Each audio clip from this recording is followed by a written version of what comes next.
Maithili express की शानदार प्रस्तुति।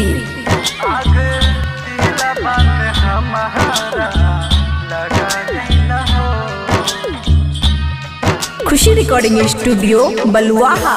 हो दिलबा रोके पूछे तो से कहे, हो दिलबा रोके पूछे तो से कहे, दागा कहला हो आग दिलबा में हमारा लगा गईला हो, आग दिलबा में हमारा लगा गईला हो। हो दिलबा रोके पूछे तो से कहे, हो दिलबा रोके पूछे तो से कहे, दागा कहला हो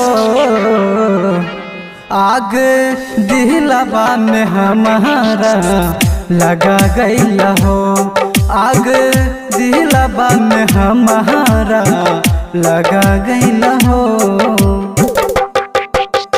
DJ Guddu Madhubani, DJ Guddu Madhubani, DJ Guddu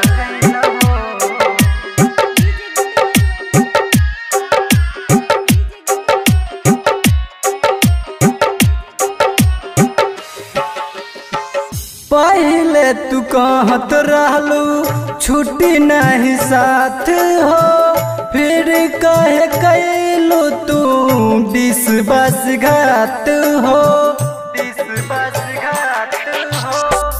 पहले तू कहत रहलू छुट्टी नहीं साथ हो, फिर कहे कैलू तू विश्वास घात हो।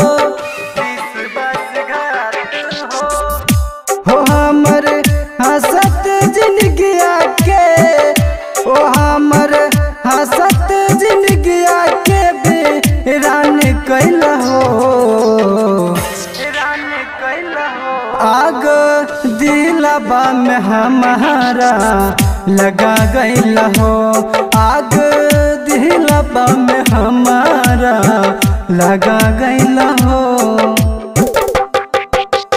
DJ Guddu Madhubani, DJ Guddu Madhubani, DJ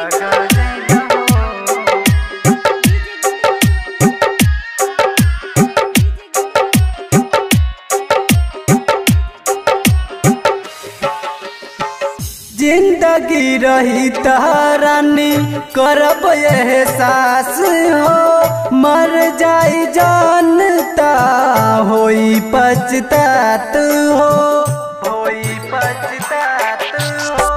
जिंदगी रही तहरानी करब एहसास हो, मर जाई जानता होई पछतात हो, होई पछतात हो। हमर खिलल बगिया,